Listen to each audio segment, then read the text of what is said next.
আসসালামু আলাইকুম রহমতুল্লাহি ওয়া বারাকাতুহু। আলহামদুলিল্লাহি রাব্বিল আলামিন ওয়াসসালাতু ওয়াসসালামু আলা সাইয়্যিদিল আমবিয়াই ওয়াল মুরসালিন মুহাম্মদ ইবনে আবদুল্লাহ সাদিকুল আমিন।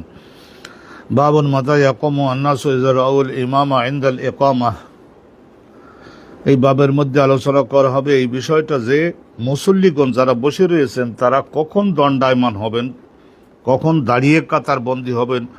ইযা রাআউল ইমাম, যখন তারা দেখবেন যে ইমাম যিনি নামাজের ইমামত করছেন তিনি তাকে যখন দেখবেন ইনদাল ইকামাতে, ইকামত চালু হয়েছে, মুয়াজ্জিন সাহেব ইকামত দিচ্ছেন, আর ইমাম হুজুর তিনি যদি মসজিদের বাইরে থাকেন, বাহিরে যদি থাকেন, যেমন ঘরের মধ্যে ছিলেন, তো অর্থাৎ ইকামত চলছে কিন্তু ইমাম সাহেবকে যখন ঘরের মধ্য থেকে বের হয়ে আসতে দেখবেন তখন মুসল্লিগণ দণ্ডায়মান হবেন। রাসূলুল্লাহ সাল্লাল্লাহু আলাইহি ওয়াসাল্লামের বিষয়ে এমন বিধান ছিল।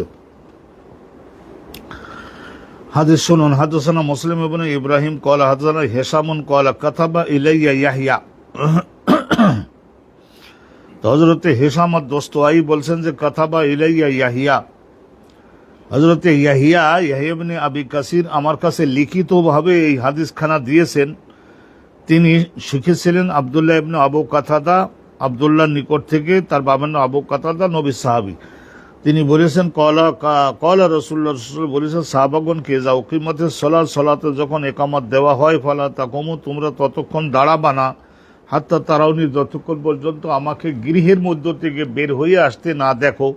তাহলে আমার বিশেষ কারণে ঘরের মধ্য থেকে আমার বের হয়ে আসতে একটু দেরি যদি হয়ে যায়, তাহলে কতক্ষণ তোমরা দাঁড়িয়ে থাকলে এতগুলা লোক, তত আমাকে বের হয়ে আসতে যখন তোমরা দেখবা একামত চালু হয়েছে তখন তোমরা দাঁড়াবা।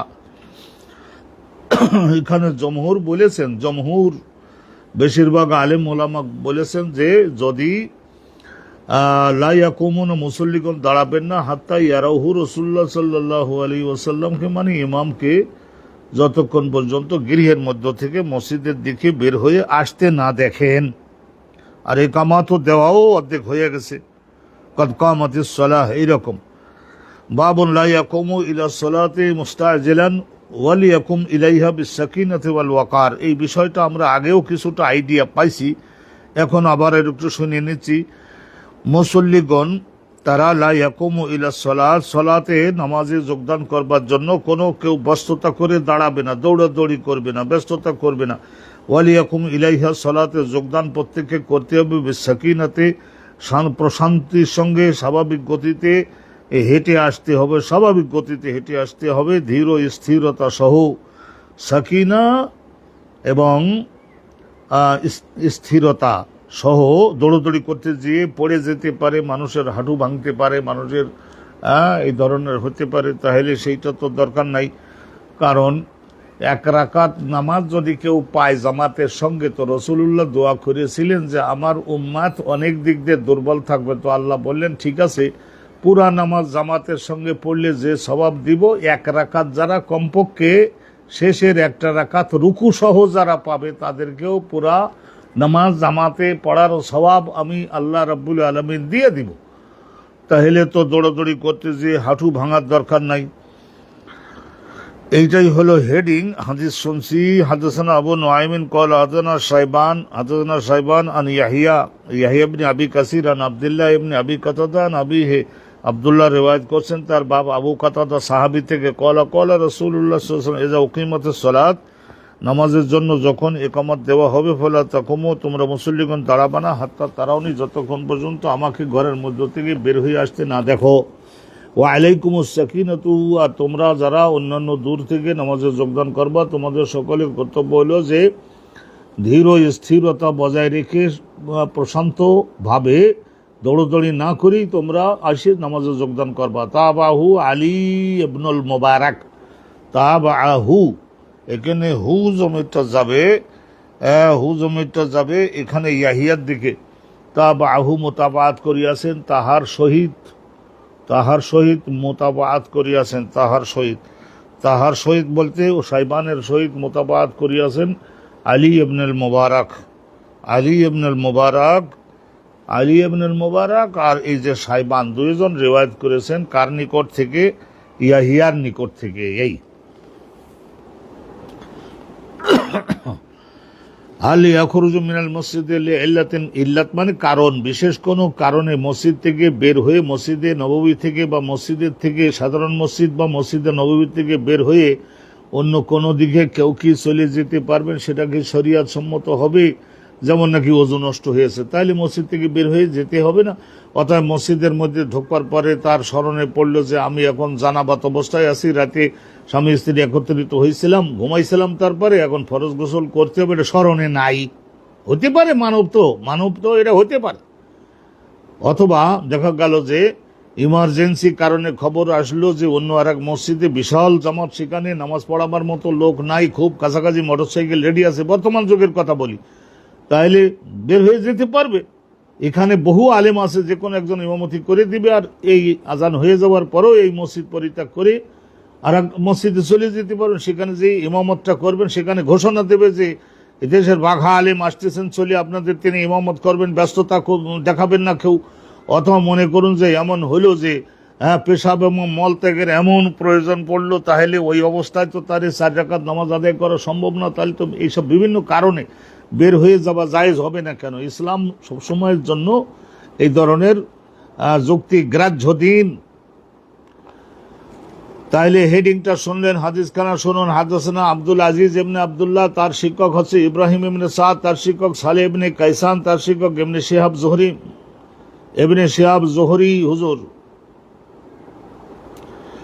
তার শিক্ষক আবু সালামা আব্দুর রহমান বিন আউফের ছেলে আবু সালামা, তিনি আবু হুরায়রা থেকে, আন্না রাসূলুল্লাহ সাল্লাল্লাহু আলাইহি ওয়াসাল্লাম খারাজা, নবী করিম সাল্লাল্লাহু আলাইহি ওয়াসাল্লাম একদিন মসজিদের থেকে বের হয়ে গেলেন। ওয়াকাদ উকিমাতিস সালাত, সালাতের একামাত পর্যন্ত দেওয়া হয়ে গেছে, তকবীর একামাত, ওয়াউদ্দিলাতিস সুবু, মুসল্লিগণ তারা সকলে কাতারবন্দি হয়ে গেছেন, সোজা হয়ে দাঁড়িয়েও গেছেন। হাত্তা ইযা কামা ফি মুসাল্লাহু, শেষ অবধি রাসূলুল্লাহ যখন নিজের মুসাল্লা গিয়ে দাঁড়ালেন, ইন্তাজারনা, আমরা অপেক্ষায় থাকলাম। এখন রাসূলুল্লাহ মেহেরবানি করে তিনি আল্লাহর শ্রেষ্ঠত্ব ঘোষণা করে তাকবীর দিবেন। তো এই ধরনের পরিস্থিতি একদম লাস্ট বর্ডারে গিয়ে ইনসারাফা, নবী করিম সাল্লাল্লাহু আলাইহি ওয়াসাল্লাম ঘুরে দাঁড়াবেন মক্কার দিকে, আবার ঘুরে দাঁড়ালেন। ক্বালা, রাসূলুল্লাহ সাল্লাল্লাহু আলাইহি ওয়াসাল্লাম তখন বললেন, আমাদেরকে বললেন, আলা মাকানিকুম, প্রত্যেকেই নিজ নিজ জায়গায় অবস্থান করো, নিজ নিজ জায়গায় তো সকলে অবস্থান করো। ফামাখাসনা আলা হাইয়াতিনা, আমরা যে অবস্থায় আছি সেই অবস্থায় আমরা অপেক্ষা করলাম, দেরি করলাম। হাত্তা খারাজা ইলাইনা, রাসূলুল্লাহ সাল্লাল্লাহু আলাইহি ওয়াসাল্লাম বের হয়ে আসলেন ঘরের মধ্য থেকে, আবার বের হয়ে আসলেন। ইয়ান্তিফুর আসুহু মা আন, ইয়ান্তিফু মানে একতরু ফোঁটা ফোঁটা পড়তেছে, আমরা দেখলাম রাসূলুল্লাহর মাথা থেকে, মা আন মানে পানি, তাইলে গরমের সময় হিসেবে পানিগুলি ভালো করে তোয়ালি দিয়ে মোছেন নাই, আর ওই সময় নষ্ট করেন নাই। তো বোঝা গেল, আমরা বুঝলাম যে ওয়াকাদ ইগতাসালা, রাসূলুল্লাহ ঘরের মধ্যে গিয়ে তারপর আবু নুআইম, হযরতে আবু নুআইম ইমাম বুখারী হুজুরের শিক্ষক, কল আদানা শাইবান, তার শিক্ষক শাইবান, ইয়াহইয়া ইবনে আবি কাসির, তারপরে সমেত আবা সালামা ইয়াকুলু আকবরানা জাবির ইবনে আব্দুল্লাহ, এখানে সাহাবী নবী পাকের, আন্নান নবী সাল্লাল্লাহু আলাইহি ওয়াসাল্লাম জাআহু ওমর ইবনুল খাত্তাব, ওই খন্দকের যুদ্ধের একটা ঘটনা। রাসূলুল্লাহ দরবারে ওমর বিনুল খাত্তাব আসলেন ইয়াউমাল খন্দকের ওই যে যুদ্ধ চলাকালীন সময়ে, যুদ্ধ চলাকালীন সময়ে, খন্দক খনন চলাকালীন সময়ে কাফেররাও এসে গেছে। ফকালা ইয়া রাসূলুল্লাহ, এসে উনি কলিজার মধ্যে আগুন ঝাড়লেন। আল্লাহ মা খিতু আন উসাল্লিয়া, ইয়া রাসূলুল্লাহ, কোনো সুযোগই পাই নাই, আন উসাল্লিয়া তার মানে মা সাল্লাইতু, নামাজ পড়ি নাই। হুজুর ইয়া রাসূলুল্লাহ, মা সাল্লাইতু, নামাজ পড়তে পারি নাই। এটার আমরা আগে ব্যাখ্যা দিয়েছি, কারণ 10 গজ চওড়া, 10 গজ গভীর, এই ধরনের করে 2 মাইল লম্বা, 2 মাইল বা 3 মাইল খন্দক খনন করতে হয়েছে না? তাইলে এরপরে কাফেররা চেষ্টা করেছিল না, ওই আড়াআড়ি একটা ব্রিজ যদি দিয়ে দিতে পারে, কাঠ দিয়ে, বাঁশ টাস দিয়ে, তাদের কাছে যাই হোক কাঠ তো আছে, জুড়ে একটা ব্রিজ যদি দিয়ে দিতে পারতো, তাইলে ওখান থেকে পার হয়ে যদি 10,000 মিলিটারি উত্তর পাশে যেতে পারে, একজনকে হত্যা করলেও তো 10,000 মুসলমান হত্যা করে ফেলতে পারবে। তো অতএব নবী পাকের সাহাবারা 3,000 ছিলেন, তারা সকলে তীর, ধনুক, বর্ষা এবং ক্ষেপণাস্ত্র, পাথর, এগুলির মাধ্যমে গুলি নিক্ষেপের জন্য যে তীর বানানো হয়, এগুলির মাধ্যমে ছুড়ে দিয়ে তারপরে তাদের করা যেতে পারে। প্রতিরোধ করতে গেলে তখন কখন নামাজ পড়বে, ওরা তো 35,000-এর কাছাকাছি কোন কোন রেওয়ায়েত। ইয়া রাসূলুল্লাহ ওয়াল্লাহি মা কিতু কাদা ইয়াকাদু কাইদুদা, নিকটবর্তী হওয়া, মা কিতু আন উসাল্লিয়া, নামাজ পড়বার নিকটবর্তী হতে পারি নাই। কাদাতে শামসু তাগরুবু, সূর্য অস্ত যাওয়ার নিকটবর্তী হলো। ওয়াজালিকা বাদামা আফতারা, তার মানে সূর্য ডুবে যাওয়ার নিকটবর্তী হলো মানে সূর্য ডুবেও গেছে। ওয়াজালিকা বাদামা আফতারা, হযরত ওমর যখন রাসূলুল্লাহ বলতেছিলেন তখন এইটা মুসলমানরা কেউ কেউ যারা রোজাদার ছিল ইফতারও করে ফেলেছে। ফাকালান নবী, ও রাসূলুল্লাহ সাল্লাল্লাহু আলাইহি ওয়াসাল্লাম তখন বললেন, আল্লাহি মা সাল্লাইতুহা, আমি নিজেও তো আসরের নামাজ পড়তে পারি নাই। ফাজ নাজালান নবী ও রাসূলুল্লাহ আর কয়েকজন সাহাবাকে সঙ্গে নিয়ে, রাত তখন গভীর হয়ে গেছে। গভীর রাত বলতে অন্ধকার খুব ঘন হয়ে গেছে, এখন আর আক্রমণ করবে কাফেররা সেই সম্ভাবনা নাই। রাতে আক্রমণ করলে তো নিহত হবে নিজেরাই। ফানাজালান নবী ও রাসূলুল্লাহ গিয়ে নামলেন ইলা বোথান, ওখান থেকে মাইল 2-1 দূরে বোথান নামক চারবাড়ে পাহাড়, মাঝখানের একটা মালভূমি বোথান তার নাম। ওখানে বাজার টাজার বসতো। বোথানের ওখানে গিয়ে রাসূলুল্লাহ সাল্লাল্লাহু আলাইহি ওয়াসাল্লাম নামলেন। ওয়ানা মাহু, হযরত জাবের বলছেন আমি নবীর সঙ্গে আসি, দেহের সঙ্গে যেমন ছায়া থাকে। ফতাওয়াদ্দা, রাসূলুল্লাহ ওযু করলেন। সুম্মা সাল্লাল আসরা, তো আগে আসর নামাজ পড়লেন। বাদামা গরুবতের শামস, বাদামা গরুবতের শামস, সূর্য ডুবে যাওয়ার পর। সুম্মা সাল্লা বাদাল মাগরিব, তারপরে নবী করিম সাল্লাল্লাহু আলাইহি ওয়াসাল্লাম মাগরিবের নামাজ পড়লেন।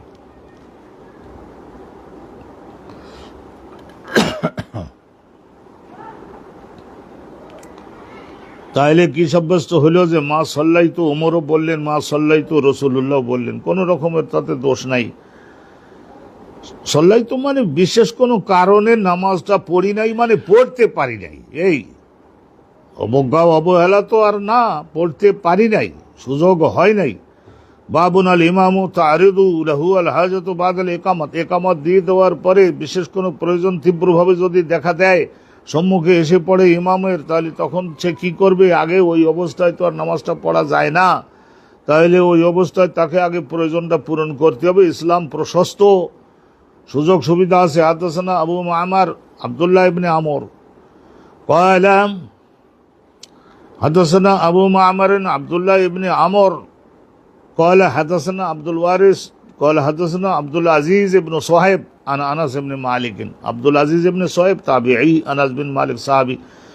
قال اقيمت الصلاه, সালাতের নামাজের ইকামত দেওয়া হয়ে গেছে। ওয়ান নবী সাল্লাল্লাহু আলাইহি ওয়াসাল্লাম ইউনাজি রাজুলান, নবী করিম সাল্লাল্লাহু আলাইহি ওয়াসাল্লামকে আমরা দেখলাম যে তিনি কথাবার্তা বলতেছেন রাজুলান একজন ব্যক্তির সঙ্গে, ফি জানিবিল মসজিদে, মসজিদের একটা পাশে কিনারায় দাঁড়িয়ে, উত্তর পাশে বা দক্ষিণ পাশে, পশ্চিম পাশে বা পূবের পাশে দাঁড়িয়ে একজন ব্যক্তির সঙ্গে রাসূলুল্লাহ গভীরভাবে একটু আলাপ আলোচনা করতেছেন। হতে পারে তিনি মানুষ বা জিবরাইল ফেরেশতা হতে পারে। ফামা কমা ইলা সালাত, রাসূলুল্লাহ সাল্লাল্লাহু আলাইহি ওয়াসাল্লাম ফামা কমা ইলা সালাত, রাসূলুল্লাহ ইমামতির জায়গায় এসে দাঁড়ালেন না। হাত্তা নামাল কাওম, তাইলে এটা ঈশান নামাজ হতে পারে মনে করে নেন। তাইলে শেষ পর্যন্ত আমরা দেখলাম যে উপস্থিত মুসল্লিগণের অনেকেই এইভাবে না আসা মানে দীর্ঘ সময় অপেক্ষা হয়ে যাচ্ছে হিসাবে তন্দ্রায় আচ্ছন্ন হয়ে গেল, এরকম তন্দ্রায় আচ্ছন্ন হয়ে যাচ্ছে। ঈশান নামাজ রাসূলুল্লাহ ধরেন আধা ঘন্টা যাবৎ তার সঙ্গে আলাপ আলোচনা করছেন। রাষ্ট্রীয় বিষয়, বিরাট গুরুত্বপূর্ণ জিনিস, ঈশান নামাজ একটু পিছাই দিয়ে পড়বার তো অবকাশ সুযোগ আছে। ওই লোককে এখনই একটা ডিসিশন দিয়ে তাকে পাঠাতে হবে, সে চলেও যাবে। তাহলে গেলে ধরনের প্রয়োজন, তীব্র প্রয়োজন যদি সম্মুখে এসে পড়ে, একামত দেওয়াও হয়ে গেছে, তাতে কি আবার একামত দিবে? এই বাপটার মধ্যে একটা আলোচনা, ট্রেডিং শুন। আল কালাম ওইজা উকিমাতিস সালাত, সালাত কায়েম, সালাতের একামত দেওয়া হয়ে গেছে। এখন যদি ইমাম সাহেব কথাবার্তা বলতে পারেন, জায়েজ আছে প্রয়োজন অনুপাতে। حدثنا عياش بن الوليد قال حدثنا عبد الاعلى قال حدثنا حميد الطويل قال سألت ثابت البناني, হযরত সাবিত ইবনে বুনানি, হযরত আনাস বিন মালিকের বিশেষ ছাত্র সাবিতুল বুনানি থেকে এই রিওয়ায়াত। তিনি বলছেন হুমায়ুন তবিল বলছেন যে আমি সাবিত আল বুনানি তাবিঈকে জিজ্ঞাসা করলাম, আনির রাজুল ইয়াতাকাল্লামু বাদামা তুকামুস সালাত, ওই ব্যক্তির সম্পর্কে এটা জায়েজ করেছে না নাজায়েজ করেছে যে ব্যক্তি কথাবার্তা বলে বাদামা তুকামুস সালাত, সালাতের ইকামত হয়ে গেছে, উনি ইমাম হওয়া সত্ত্বেও আরেকজনের সঙ্গে কথাবার্তা বলতেছেন, হতে পারে, জায়েজ আছে। ওয়া হাদাসানি, উনি বলছেন না তখন হাদাসানি সাবিতুল বুনানি, হ্যাঁ, বুনানা বলি একজন ব্যক্তি ছিলেন, সাদ ইবনে লুয়াই। সাদ ইবনে লুয়াই, ওনার স্ত্রীর নাম ছিল বুনানা। এই দিকে সম্পর্ক সাবিত নিল বুনানি। আনের রাজুলি ইয়াতাকাল্লামু বাদামা তুকামুস সালাত ফাহাদাসিনি আন আনাস ইবনে মালিকিন, এই যে কয়লা উকিমাতিস সালাতু, একামত দেওয়া হয়ে গেছে নামাজের যোগদানের। ফাআরাদ আলিন নবী রাজুলুন, রাসূলুল্লাহ সাল্লাল্লাহু আলাইহি ওয়াসাল্লামের সম্মুখে এসে উপস্থিত মহা গুরুত্বপূর্ণ একজন ব্যক্তি। তাইলে এটা জিবরাইল ফেরেশতাও হতে পারেন বা বিশেষ কোনো ব্যক্তি হতে পারেন। তার সঙ্গে এক্ষুনি কথাবার্তা না বলে দিলে বিরাট ক্ষতি হয়ে যাবে মুসলমান জাতির। তাইলে রাসূলুল্লাহ সাল্লাল্লাহু আলাইহি ওয়াসাল্লাম তা ওই লোকটার সঙ্গে কথাবার্তা বলেন। ফাহাবাসাহু, ওই যে আগন্তুক ব্যক্তি তিনি রাসূলুল্লাহকে কথাবার্তা বলতে বলতে আটকাই রাখলেন। বাদামা উকিমাতিস সালাত, অথচ এদিকে সালাতের একামত হয়ে গেছিল। আবার দেবে একামত, একামত কি আর পৌঁছে গেছে নাকি? একামত দেওয়াতে আর একবার যদি দেরি হয়ে যেত, আর একবার একামত দেওয়া, রাসূলুল্লাহ এসে বলবেন আবার একামত দাও। একামত দেবে মুসল্লিগণ। ঈশান নামাজের পরে একটু দেরি করাইয়ে দিলে, রাসূলুল্লাহ তো এটা পছন্দ করতেন। রাসূলুল্লাহ সাল্লাল্লাহু আলাইহি ওয়াসাল্লাম তো এটা পছন্দ করতেন যে ঈশান নামাজটা একটু দেরি করে যাতে পড়া যায়, আরো 2-5 জন মুসল্লি আসে কি না। তাইলে এটা কথাবার্তা একামত দিয়ে দেওয়ার পরেও ইমাম সাহেব প্রয়োজন দেখা দিলে কারোর সঙ্গে যে কথাবার্তা বলতে পারবেন সেটা শুদ্ধ আছে।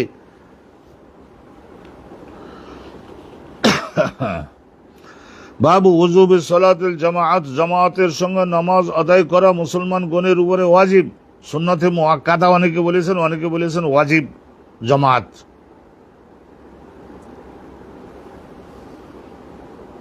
আল্লাহ তাআলা وقال الحسن, হাসান বসরি বলেছেন, ইন মানাআতু উম্মুহু আনিল আশা আনিল ঈশা ফিল জামাআতি শাফাকাতান লাম ইয়াতিহা।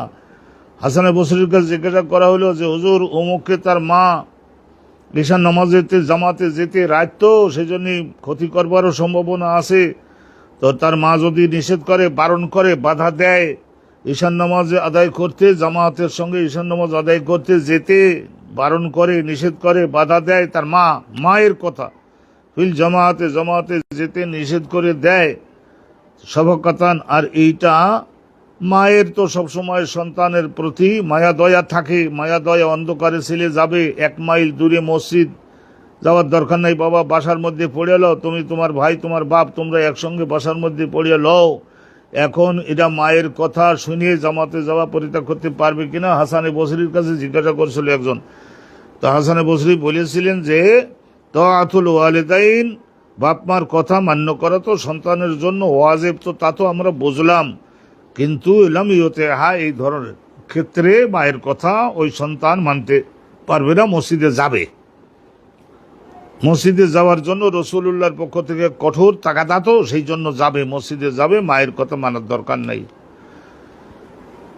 তাইলে সালাতের সঙ্গে, সালাত জামাতের সঙ্গে নামাজ আদায়ের জন্য যাওয়াটা ওয়াজিব, তাই সাব্যস্ত হচ্ছে। তো এটা গেল হেডিং শুনলেন, হাসান বসরির রায় শুনলেন। এখন হাদিস শুনে নিন। হাদাসানা আব্দুল্লাহ ইবনে ইউসুফ ক্বালা আখবারানা মালিকুন আল ইমাম আন আবি জিনাদে, আবি জানাদে 2 রকমের পড়া যাবে, আনিল আ'রাজে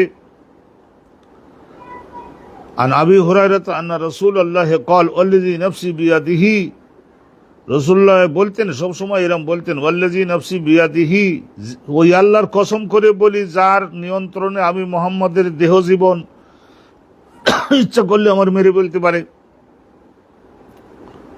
লাকাদ হামামতু আন আমরা বিহাতাব, আমি একবার সংকল্প করছিলাম কিছু লোককে যে এই কথা নির্দেশ দেব যে তোমরা কিছু জ্বালানির যোগ্য কাঠ সংগ্রহ করে এক জায়গায় জমা করে রাখো, ইয়াল্লে ইউহতাবা, যাতে আগুন জ্বালানো যায়। সুম্মা আমরা বিসসালাত, আর একজনকে বলবো যে নামাজের ইমামতি তুমি করবা, তুমি মুয়াজ্জিনি করবা, তুমি মুকাব্বিরি করবা, এসব আয়োজন করে দিয়ে তারপরে আর ওই কিছু কাঠ রেডি করে রাখবার জন্য বলতে চাইছিলাম, একবার নিয়ত করছিলাম, সংকল্প করছিলাম। সংকল্প এটা হলো তাগাদামূলক কথা। রহমাতুল্লিল আলামিন তিনি কি আর জীবনেও এই কাজ করছেন নাকি? মুসলমানদের ঘর বাড়ি জ্বালাই দেওয়া, জামাতে যাই নাই বলি। সুম্মা আমরু, তারপরে আমি নির্দেশ দিতাম নামাজে যোগদান, নামাজ কায়েম করো, ফাইয়ুআজ্জানা লাহা, নামাজের জন্য আজানও দাও। সুম্মা আমরা রাজুলান ফাইয়ুম্মান নাস, তারপরে আরেকজনকে নির্দেশ দিতাম, আরেকজনকে নির্দেশ দিতাম, সে মুসল্লিগণের ইমামতটাও করে দিত। সুম্মা উখালিফ, আর এরপরে আমি জামাতে যোগদান না করে তাদের পেছনে আমি রয়ে যেতাম, ইলা রিজালিন, ইলা রেজালিন মানে মা রেজালিন, ইলা রেজালিন ওই সমস্ত পুরুষ লোক, যোগ্য বয়স্ক পুরুষ লোক, তাদের ওই দিকে আমি থেকে যেতাম। ও হারেকা আলাইহিম বইয়তাম, তারপরে যে সমস্ত ঘরের বয়স্ক পুরুষ লোক, যোগ্য পুরুষ লোক, ভালো স্বাস্থ্য এবং বয়স যুবকও, তারা নামাজে যায় নাই, মসজিদের কাছেও তারা নামাজে যায় নাই, তাদের ঘর বাড়ি পুড়াই দিতাম। দেখি যে কোন ঘর বাড়ির মধ্যে পিঁপড়ের বাসাই তো পুড়াই দিলি, আর পিঁপড়ে থাকবে কোন জায়গায়। তো ওয়ারেকা আলাইহিম বইয়তাহুম ওয়াল্লাযী নাফসি বিয়াদিহি, আবার রসুল কসম দিয়ে বললেন যে যে আল্লাহর নিয়ন্ত্রণে আমি মুহাম্মদের দেহ জীবন, লা ইয়ালামু আহাদুহুম, মুসলমানরা যদি, একজন ব্যক্তি যদি জানতো, ভালোভাবে যদি জানতো, আন্নাহু ইয়াজিদু, যদি জানতে পারে, কোনো একজন মুসলমান যদি জানতে পারে, মুসলমানদের মধ্যে কেহ যদি জানতে পারে, সামিনান, সামিনান মানে দামি, চর্বি এবং গোশতযুক্ত একখানা হাড়, একখানা হাড়, আজমুন মানে হাড়, সামিনান তার মানে তার মধ্যে গোশত আছে, চর্বি আছে, এই ধরনের এক খণ্ড গোশত দেওয়া হবে ঈশান নামাজের পরে, তাইলে সকলে আসতো। 1 কেজি 2 কেজি গোশত সম্বলিত গোশতের একখানা হাড়, এইটা মেলবে ঈশান নামাজে আসলে। আন্নাহু ইয়াজিদু আরাকান, আরাকান, এই যে আরকান, সামিনান, এই সামিনান অর্থ হলো এই যে মানে চর্বিযুক্ত, মাংসযুক্ত গোশতের একখানি হাড়, যেমন একটা রান পুরাই দিয়ে দিল, তাইলে এইটা পাবে নামাজে যোগদান করলে।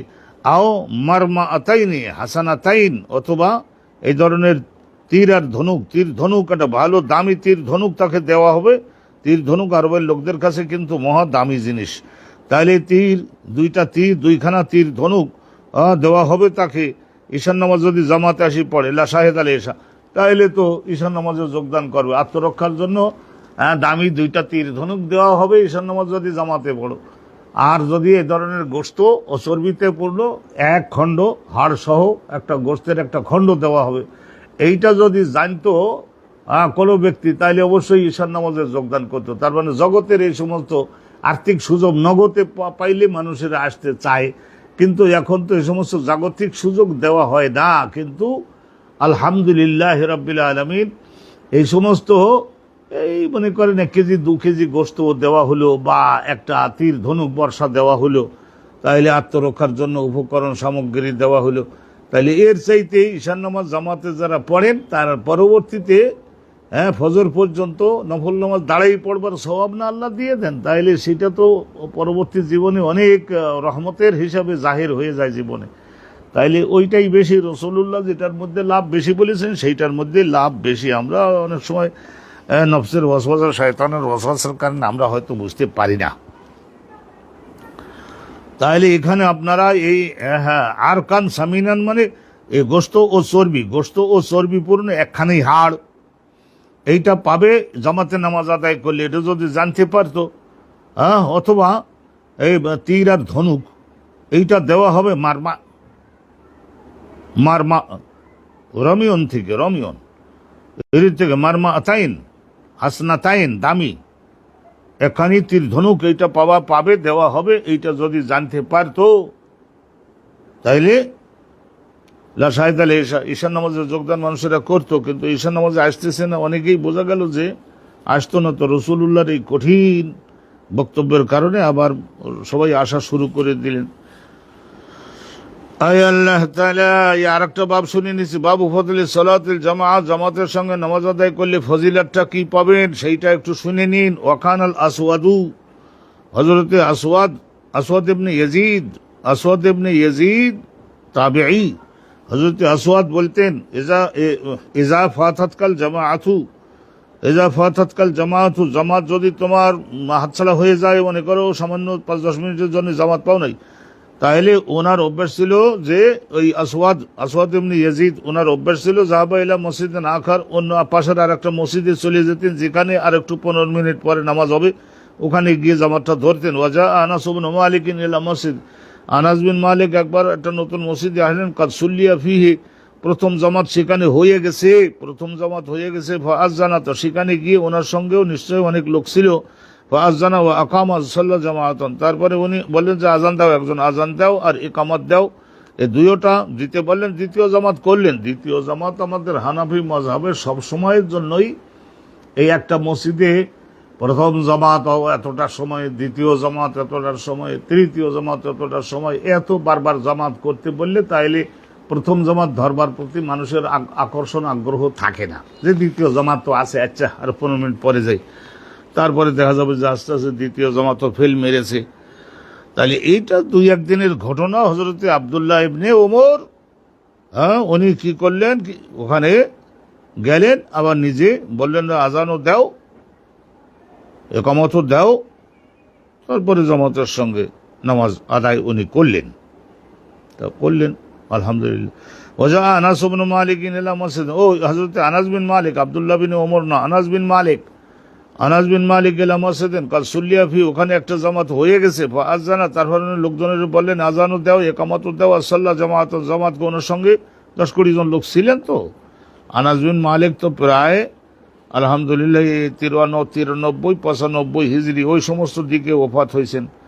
তাইলে সেই জন্য সিনিয়র সাহাবা হয়ে যাওয়াতে বহু লোকজন সঙ্গে থাকতো। হাদাসানা আব্দুল্লাহ ইবনে ইউসুফ قال اخبرنا مالك عن نافع عن عبد الله بن عمر ان رسول الله قال صلاه الجماعه تفضل, জামাতের সঙ্গে যদি একজন নামাজ আদায় করে তাফদুলু, এর ফজিলত বেশি হবে। সালাত আল ফজরে, ফজর মানে একজন ব্যক্তি যদি একা একা ঘরে নামাজ পড়ে তাইলে এটা কিরকম হবে, বেসাবে 20 দরজা, 27 গুণ বেশি হবে, সওয়াবের পরিমাণ বেশি করা হবে। বিভিন্ন কারণ তো আমরা দেখছি, হেঁটে যাওয়া, হেঁটে আসার সময় অনেক প্রচুর ব্যয় করে, দৈহিকভাবে কষ্ট হয়। জামাতের সঙ্গে গেলে তারপরে 10 জনের অবস্থা জানা যায়, সালাম বিনিময় হয়, সুখ দুঃখ অবগত হয়ে যায়, নানা বিষয়ের স্বার্থ এবং অবগত রয়েছে। সে 27 গুণ। তা 27 গুণ কি কি কারণে 27 গুণ, এগুলি তৌকিফি মানে রসুল্লাহকে জানাইছেন জিব্রাইল, রসুল্লাহ বলে দিয়েছেন মানব জাতিকে। আমাদের গবেষণার বিষয় এখানে নাই। হাদাসানা আব্দুল্লাহ ইবনে ইউসুফ قال حدثني الليث, ইমাম বুখারী হুজুরের শিক্ষক আব্দুল্লাহ ইবনে ইউসুফ, তার শিক্ষক ইমাম লাইস বিন সাদ, তার শিক্ষক ইয়াজিদ ইবনে ইলহাদ, তার শিক্ষক আব্দুল্লাহ ইবনে খাব্বাব, তার শিক্ষক আবু সাঈদ খুদরি আন্নাহু সামিআ আন-নবী ইয়াকুলু সালাতুল জামাআতে, জামাতের সঙ্গে এক নামাজ আদায় করলো, তাফদুলু সালাত আল ফজর, একজন ব্যক্তি তার বাড়িতে একা একা নামাজ আদায় করলো, তা তাফদুলু মানে ফজিলত অতিরিক্ত হবে কি 25 দরজা। আগের হাদিসে আমরা জানলাম যে সেখানে কত হলো, ওখানে হলো 27 গুণ, আর এখানে বলছে 25 গুণ। তা কোনো কোশ্চেন নেই, রসুল্লাহ আগে জানছিলেন 25 গুণ বলে দিয়েছেন, তারপরে আবার আল্লাহর কাছে বললেন যে আল্লাহ একটু বাড়িয়ে দেন, দয়া করুন, তাহলে 27 গুণ। আলহামদুলিল্লাহ রাব্বিল আলামিন। এটা 25 দরজা, আর ওরা 27 দরজা। যতটুকু জানছেন ততটুকু জানিয়েছেন। আমাদের আরবি ভাষার ব্যাকরণে বলে আসমাই আদদ আপনি মাফাও কে লিয়ে নাফি নেই। যারা বুঝবো তারা বুঝে গেছেন। যেমন একটা মেসাল দিয়ে বুঝে যাবেন, রসুলুল্লাহর সঙ্গে ওই সোলে হুদাইবিয়া যে হইল, হুদাইবিয়া ওখানে যে সন্ধি হইল, ওইবারে এক কিতাবে আছে যে রসুল্লাহর সঙ্গে ছিল 1400, তারপরে আবার আর এক রেওয়ায়ত আছে 1500, আর এক রেওয়ায়ত আছে 1600। তাহলে 3 রকমের কথা কেন হবে? আরে বাবা কেন হবে? এই সমস্ত বিষয়গুলি ব্রেন থাকলে একটু গবেষণা করে নিতে হয়। এখানে রসুল্লাহ ও সাহাবাগণ যখন বাইরে হলেন, প্রথম দিকে একটা গণনা দেওয়া হলো, প্রথম গণনা দেওয়া হলো, দেখা গেল যে 1400। তারপরে আবার 5 মাইল পরে রসুল্লাহ বলেন আর একটা গণনা দেওয়া, তো দেখি ইতিমধ্যে তো অনেক লোক এসে যোগদান করেছে, তাহলে আর একটা গণনা দেওয়া হলো, তখন দেখা গেল যে 1500। আবার বলে লাস্ট ও ফাইনাল আর একটা গণনা দেওয়া দিন, দেখি একেবারে মক্কার ওই কাছে ধারে গেলেও তো কিছু লোক যোগদান করেছে, সংযুক্ত হয়েছে 1600। এগুলি পরিস্থিতি হিসেবে হয় না, এই সমস্ত নিয়ে একেবারে ঠেলাঠেলি বাঁধিয়ে দেওয়ার দরকার নেই। প্রথম গণনা, মধ্যম গণনা, শেষের গণনায় 1600।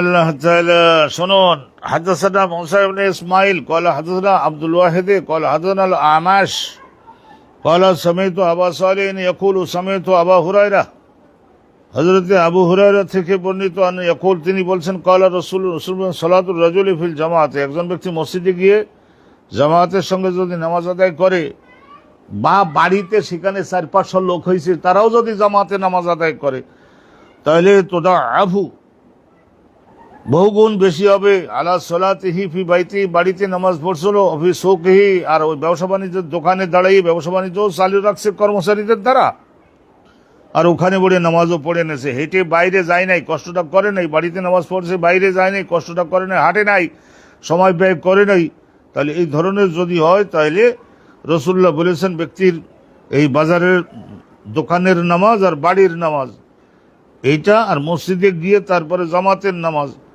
এটা 25 গুণ, দেফান 25 গুণ। ওয়াজালিকা ইন্নাহু ইযা তাওয়াদ্দা, কি কারণটা কি? ইন্নাহু ইযা তাওয়াদ্দা আহসানাল উযুআ, যদি একজন মুসলমান ভালোভাবে ওযু করে, উত্তমভাবে ওযু করে, আহসানাল উযুআ, তিনবার করে ডলিয়ে ঘষে ধুয়ে, হ্যাঁ, তাহলে এই ধরনের ভালোভাবে ওযু করে, যে সুম্মা খরাজা ইলাল মসজিদে যদি যায়, লা ইউখরিজুহু ইল্লা সালাত, নামাজ বাদে অন্য কোনো উদ্দেশ্য তাকে ঘরের থেকে বাইর করে নেয়, শুধু নামাজ আদায় করার উদ্দেশ্য, লাম ইয়াখতু খুতওয়াতান, এখন যত ধাপ সে দেবে, যত কদম ফেলবে, ইল্লা রুফিআত লাহু বিহা দারাজা, ওই প্রত্যেকটা ধাপের কারণে তার মর্যাদা বাড়িয়ে দেওয়া হবে, দারাজা এক একটা ধাপ তার আখিরাতের দিক দিয়ে বাড়াই দেওয়া হবে, ওয়াহুত্তা আনহু বিহা খাতিয়া, তাহলে তার পেছনের জীবনের এক একটা গুনাহ ক্ষমা মার্জনা হতে থাকবে। ফাইজা সাল্লাল, আর যখন নামাজ পড়ে ফেললো, লাম তাজালিল মালাইকাতু তুসাল্লি আলাইহি, তো এখন মালাইকাতু লাম, হ্যাঁ, আল্লাহ রব্বুল আলামিনের রহমতের ফেরেশতাগণ তো আছেন, আল্লাহ পাক রব্বুল আলামিনের রহমতের ফেরেশতাগণ তো রয়েছেন, আল্লাহ পাক রব্বুল আলামিনের রহমতের ফেরেশতাগণ তো আছেন, আল্লাহ পাক রব্বুল আলামিনের রহমতের ফেরেশতাগণ তো আছেন, তো ওই রহমতের ফেরেশতাগণ তারা তুসাল্লি মানে ফেরেশতাগণ আল্লাহ পাক রব্বুল আলামিনের কাছে বলতেই থাকেন, আল্লাহ তাকে রহমত করুন, আল্লাহ তাকে ক্ষমা করুন, এতদূর পর্যন্ত নামাজ পড়তে আসছে, জীবনে কিছু ভুল তো করেছে, মানুষ বান্দা ভুল তো করে, তাহলে কতক্ষণ দোয়া করেন, মা দামা ফি মুসাল্লাহু, যতক্ষণ পর্যন্ত সে নিজের মুসাল্লায় নামাজের পরে যদি কিছু বসেও থাকে তাহলে বসে থাকা, যতক্ষণ বসে থাকবে ততক্ষণ, বা জামাত অনুষ্ঠিত হওয়ার আগেও যদি কিছু বসে থাকে ততক্ষণ বলে আল্লাহুম্মা সাল্লি আলাইহি, আল্লাহ রাব্বুল আলামিন, হ্যাঁ, এই আপনি তার উপরে রহমত নাজিল করেন, আল্লাহুম্মা আরহামহু, আল্লাহ আপনি তাকে রহমত করুন। সাল্লি শব্দের অর্থ যা, এর হামহুর অর্থ তা, একটু পার্থক্য আছে। ওয়ালা ইয়াজালু আহাদুকুম ফি সালাতিন, আর তোমাদের মধ্যে একজন ব্যক্তি এর সময় ব্যয় করাটা সালাতের মধ্যে ধরা হবে, মান্তাজারা সালাত, যতক্ষণ পর্যন্ত সালাতের অপেক্ষায় সে অপেক্ষমান থাকে। তো মনে করেন জামাত শুরু হওয়ার আগে 20 মিনিট বসেছিল, ওই 20 মিনিটও নামাজের মধ্যে থাকলেও যে সব, ওই 20 মিনিটেরও ওই একই স্বভাব। তো এখন আমরা শুনে নিচ্ছি এই বিষয়টা, বাবু ফজলি সালাতিল ফজরে ফি জামাত, ফজরের নামাজ যদি জামাতের সঙ্গে মসজিদ গিয়ে কোনো মুসল্লি আদায় করতে পারে তাদের ফজিলাত কি হবে। দেখুন, অনেক কষ্ট তো হয় ফজরের নামাজটা। হাদাসানা আবুল ইয়ামান, ইমাম বুখারী হুজুরের শিক্ষক আবুল ইয়ামান কল আখবারানা শুআইবুন আন জোহরি কল আখবারানি সাঈদ ইবনুল মুসাইয়্যিব ও আবু সালামা আব্দুর রহমান বিন আউফের ছেলে। তাহলে সাঈদ ইবনুল মুসাইয়্যিব তাবেঈ, আর আবু সালামা আব্দুর রহমান বিন আউফ বিখ্যাত সাহাবী ছিলেন না, আর ব্যবসায়ী ছিলেন, যে ওনার ছেলে। আন্না আবু হুরায়রা কল, হযরতে আবু হুরায়রা বলেছেন, আবু হুরায়রা ওনাদের সবার শিক্ষক ছিলেন। কলা সামাইতু রাসূলুল্লাহ, নবীকে বলতে শুনেছি, ইয়াকুলু তাবদুলু সালাতুল জামিআ, অনেক মুসল্লি একসঙ্গে যদি জামাতবন্দি হয়ে নামাজ আদায় করতে ফজিলত বেশি হবে। সালাত আহাদিকুম ওয়াহদাহু, তো তোমাদের মধ্যে একজন যদি একা একা নামাজ পড়ো, তাহলে কি বোঝা যায় যে একা একা নামাজ পড়লে ফরজ আদায় হবে কিন্তু সওয়াব কম হবে। 25 জুজান, এই যে 25 গুণ। ওয়াতাজতামিউ মালাইকাতুল লাইল ওয়া মালাইকাতুন নাহার ফি সালাতিল ফজর, আর রাতে যেসব ফেরেশতা এই পৃথিবী গ্রহে কাজ করেছেন, এই রাতে যে সমস্ত ফেরেশতা পৃথিবী গ্রহে কাজ করেছেন, মানব জাতির সৃষ্টিকুলের ব্যবস্থাপনা করেছেন তারা, আর দিনের বেলায় যারা কাজ করবেন তারাও তো নামে, ওই টাইমে তারাও নামে, আর রাতে যারা কাজ করেন তারাও আসে। এখন এই দুই দল ফেরেশতা মুখোমুখি হয় ফি সালাতিল ফজর, ফজরের নামাজ চালু থাকা অবস্থায়। সুম্মা ইয়াকুলু আবু হুরায়রা, আবু হুরায়রা এই হাদিসখানা রসুলুল্লাহর পক্ষ থেকে বলবার পরে আবার বলতেন যে দলিল যদি চাও এই আয়াতটা শোনো, ওয়াকরাউ ইন শি'তুম, তোমরা আরো মজবুত দলিল যদি চাও তাহলে এই আয়াতটা আর অর্থ বোঝো, ইন্না কোরআন আল ফজরি কানা মাশহুদা, নিশ্চয় ফজরের নামাজের মধ্যে যে কোরআন পড়া হয় সেটা হয় মাশহুদ, তার মানে ওইটা শোনে, রাতের ফেরেশতারা যাওয়ার আগে ওইটাও শোনে, আর যারা দিনে কাজ করবে বলে আসে তারাও শোনে। মাশহুদ সেখানে উপস্থিত থাকে শারীরিকভাবে রাতের ফেরেশতা, দিনের ফেরেশতা, দুই গ্রুপ। এই যে কোরআনের আছে কাল আর সোয়াইবন ওয়াহাদাসানি নাফিউন, আর এখানে সনদের মধ্যে সোয়াইব আমরা পড়ছি না, এই যে হাদাসানা আবুল ইয়ামানি কলা আকবরনা সোয়াইবেন, এই সোয়াইব একই সনদে, উপরের দিক গেলে একটু ডিফারেন্স আছে। ওখানে সোয়াইবের শিক্ষক ছিলেন জোহরি, তারপরে সাঈদ ইবনুল মুসাইয়্যিব আর আবু সালমা, তারপরে আবু হুরায়রা। ওই সনদটা তো শুনছেনি, আর একটা সনদ আছে কল আর সোয়াইবন, হজরতে সোয়াইব বলেন ওয়াহাদাসানি নাফেউন, এই হাদিসখানা আমার কাছে হজরতে নাফে বলেছেন। নাফে মানে তাবেঈ, ইনিও তাবেঈ। আন আব্দুল্লাহ ইবনে ওমর কলা আব্দুল ওয়াহাব সাবে ওয়া ইশরিন, তাইলে এখানে গেছিল কি গেছিল খামসে ওয়া ইশরিন, আর এখানে আছে সাবে ওয়া ইশরিন 25, আর এখানে 27। মর্ম এক, আল্লাহ যতটুকু দেন, আল্লাহ রাব্বুল আলামিন যতটুকু দেন। তো দেখুন আর একটা হাদিস শুনিয়ে তারপরে আমরা ইনশাআল্লাহ তাআলা একটা দুইটা হাদিস শুনিয়ে আমরা এই বাবটা শেষ করছি। হাদাসানা ওমর ইবনে হাফসিন ক্বালা হাদাসানা আবি, তো ওমরকে রিওয়ায়াত করে সবসময় হাফস ইবনে গিয়াস, ওনার বাপও মুহাদ্দিস ছিলেন, ছেলেও মুহাদ্দিস। ক্বালা হাদাসানা আল আমাশ, আমি এইরকম মদিনা মুনাওয়ারায় ঈশান নামাজের পরে হাদিস শুনতাম ডক্টর আব্দুল মোহসেন আল আব্বাদ হুজুরের কাছে। ডক্টর আব্দুল মোহসেন আল আব্বাদ মদিনা বিশ্ববিদ্যালয়ের ভাইস চ্যান্সেলর সাবেক, উনি প্রায় 95 বছর বয়স, কিন্তু সিংহের মতো আওয়াজ করে হাদিস বর্ণনা করতে পারতেন। ওনার হাদিসও শুনতাম। আবার ওনার বড় ছেলে, সেটাও 50 বছরের বয়স, উনি ফজরের নামাজের পরে আলহামদুলিল্লাহ হাদিস বয়ান করতেন। বাপ যেমন ছেলেও তেমন, দুইজন বাপ বেটা, একজন বাদ ফজর আর একজন হলো বাদেশা, হাদিস বয়ান করতেন। এখানে অনুরূপভাবে ওমর হাদিস বর্ণনা করে, ইমাম বুখারীর শিক্ষক, তার মানে মস্কারি তামাশা মনে করেন না, কিন্তু হজরত ওমর মানে খলিফা ওমর না, আর একজন মুহাদ্দিস। আর ওনার বাপ হলো হাফস ইবনে গায়াস, তার শিক্ষক আমাশ, তার শিক্ষক সালেম ইবনে আবুল জাদ কলা সামিত উম্মাদ দারদা। হজরতে সালেম বলছেন যে আমি উম্মুদ দারদা, আবুদ দারদা না, উম্মুদ দারদার কাছে আমি শুনেছি।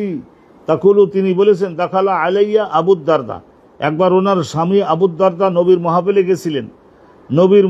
গেছিলেন। মাহফিলের থেকে আসবার পরে হওয়া মুগদাবুন, তারপরে এসে দেখলাম যে সেই দিন বিশেষ কারণে একটু রাগ, হয়তো খিদে লাগছে, অথবা আসবার সময় পড়েও যেতে পারে, হাঁটুতে ব্যথা লাগছে, এই সমস্ত কারণে একটু ক্রুদ্ধ, একটু রাগান্বিত আবুদ দারদা। ফাকুলতু, তখন আমি জিজ্ঞাসা করলাম, ওহে প্রাণের স্বামী, মা আগদাবাকা, তোমার এই ক্রোধ যে রাগান্বিত চেহারা, এইটার কারণ কি? ক্বালা ওয়াল্লাহি, তখন উনি বলেন আল্লাহ রাব্বুল আলামিনের নামে কসম করি বলি, মা আরিফু মিন আমরি মুহাম্মাদিন, মুহাম্মদ সাল্লাল্লাহু আলাইহি সাল্লাম যে সমস্ত আইন কানুন দিচ্ছেন, এই সবগুলাই আমি এখনো 16 আনা ব্যাখ্যা বুঝে পারিনি।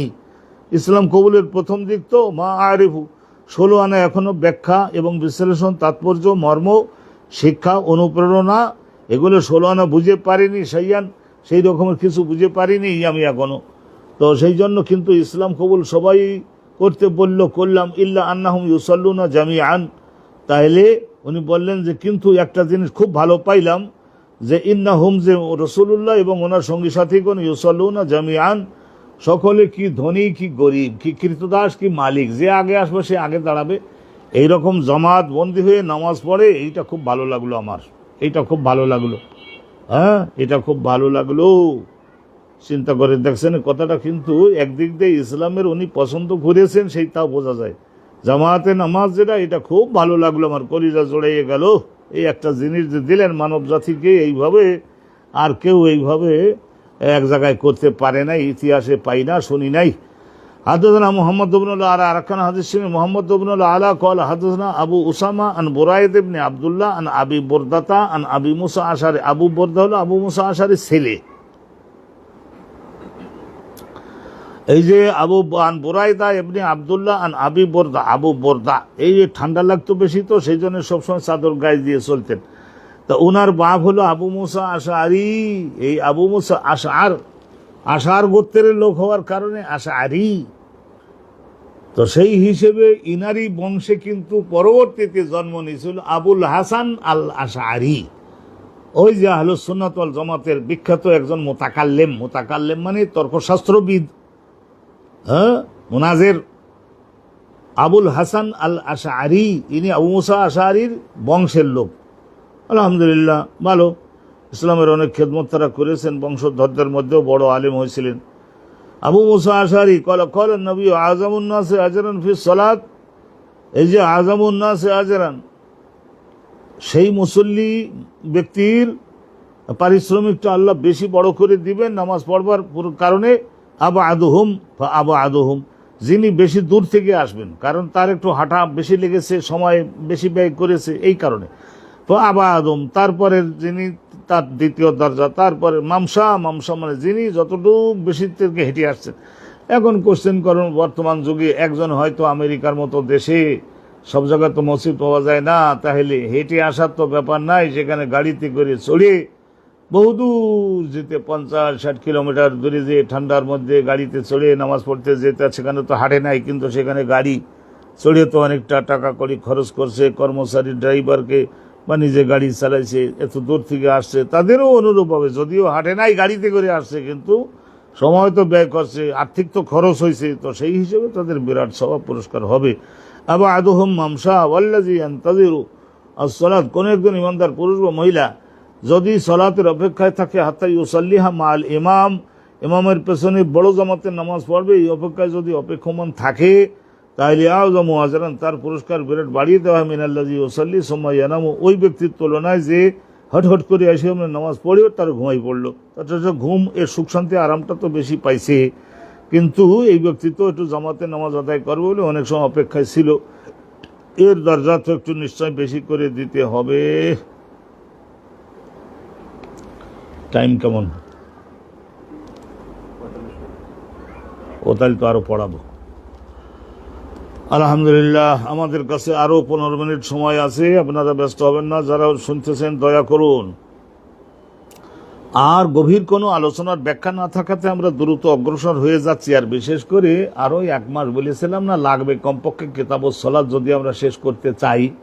আর কিতাবুস সালাতটা শেষ করবার পরে অনেকেই দাবি জানাচ্ছেন যে কিতাবুল জিহাদটা কিতাবুল মাগাজি ওয়াল জিহাদ, অনুরূপভাবে কিতাবুল ফিতান ওয়াল মালাহেম, মুসলমান জাতির পরস্পরের মধ্যে যে সমস্ত যুদ্ধ বিগ্রহ ঘটেছে সেইগুলোকে বলা হয় ফেতান।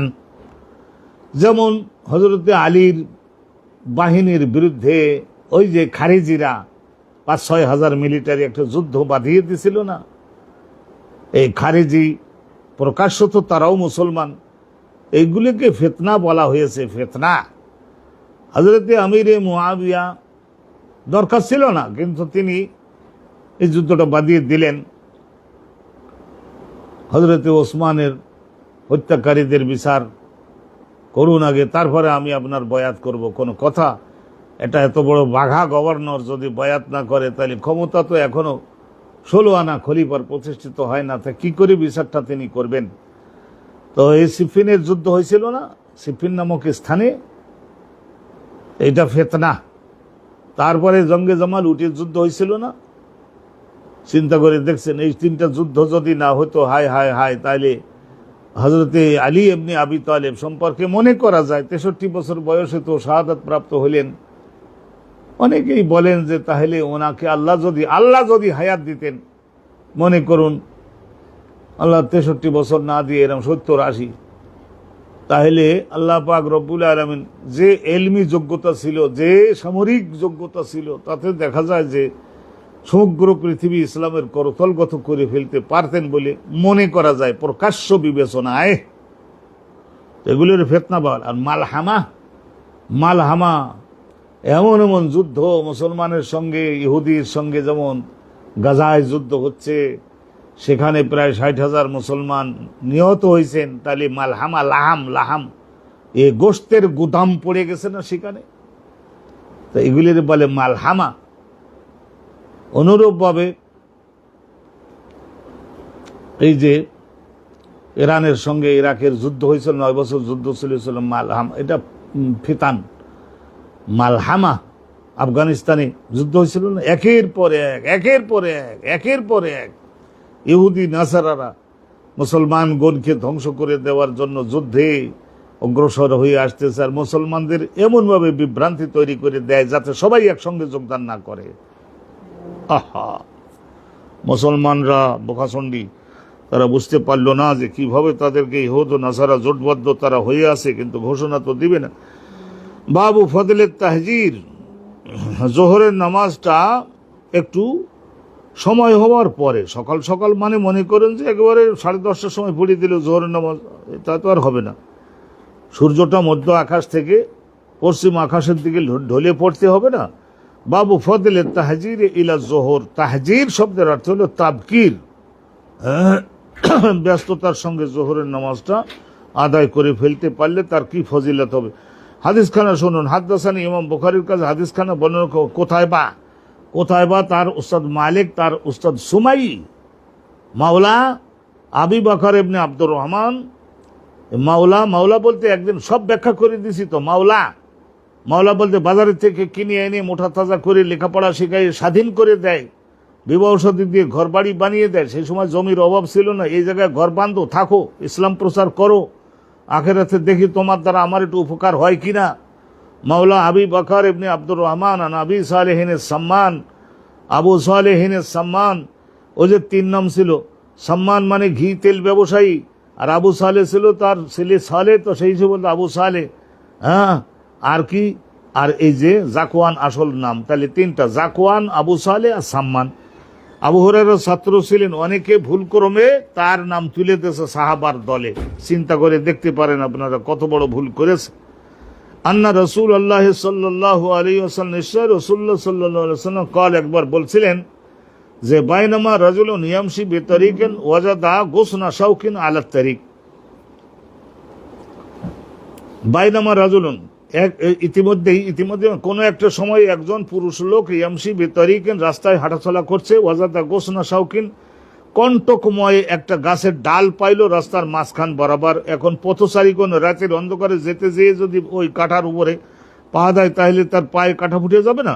ফা আক্ষারাহু, তাহলে ওই ডালটা সে ওখান থেকে আল্লাহর বান্দার কষ্ট না হয় এই পবিত্র চিন্তা দিলে নিয়ে ওখান থেকে ডালটা নিয়ে একটা সাইডে, যেখানে কেউ চলাচল করবে না এরকম একটা জায়গায় সরিয়ে ফেললো। আক্ষারাহু ফাশাকার আল্লাহু লাহু, তো ওই ব্যক্তির পেছনের জীবনের এই কাজটার কারণে আল্লাহ তাকে ধন্যবাদ দেওয়ার সিদ্ধান্ত নিলেন, রহমত করবার সিদ্ধান্ত নিলেন, এবং পেছনের জীবনের গুণাগুলি তার ক্ষমা মার্জনা করে দিয়েছেন।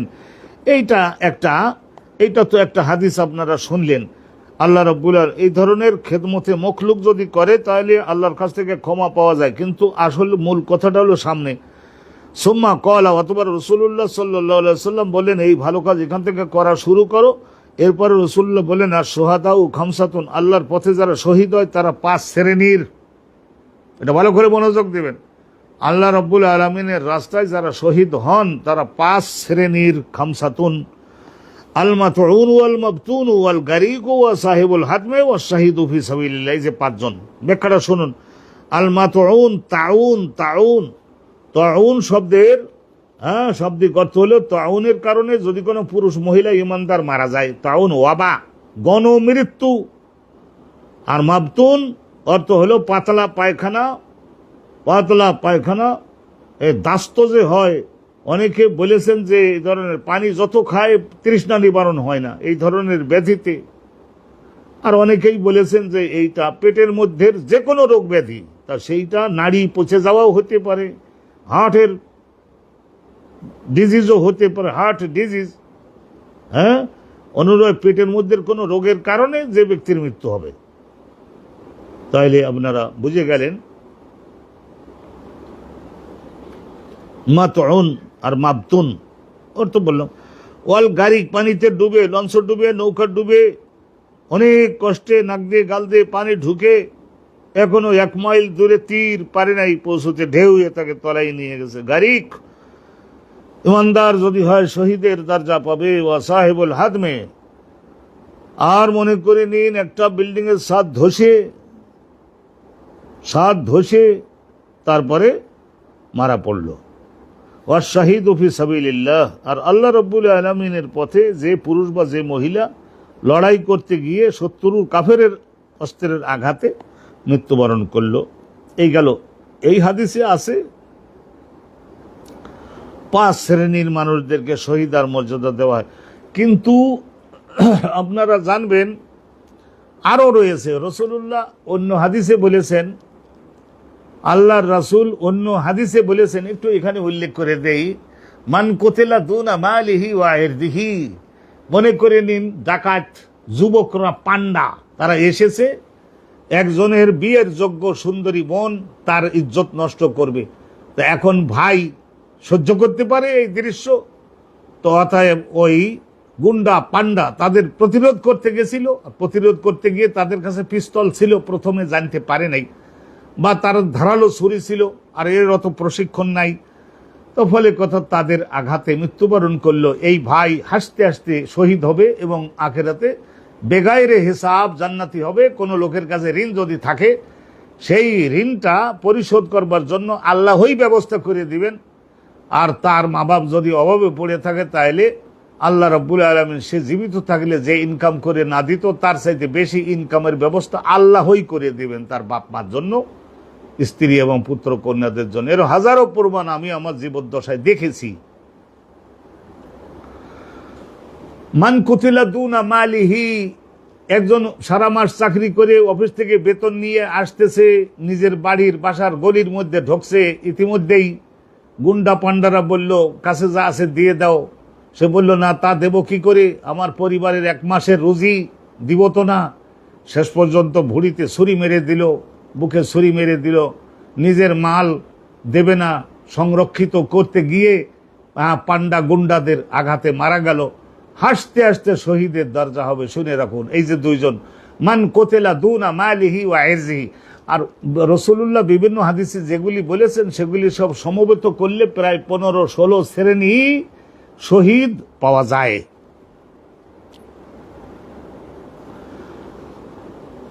আর এইটাও আপনারা জেনে রাখবেন, লড়াই করতে গিয়ে আহত হলো, কাফেরের আঘাতে আহত হলো, সেই সময় মারা গেল না, কিন্তু সেই ব্যাধিতে সেই আঘাতে 5 বছর পরে, কিন্তু এর মধ্যে ভালো নিরাময় হয় নাই। অনেক চিকিৎসা হয়েছে, কিন্তু ভেতরের ঘা ভালো হয় নাই। ওই আঘাতে ক বছর পরেও যদি মারা যায়, তাহলে তিনিও তো শহীদ হবেন, শহীদে হাকিকি।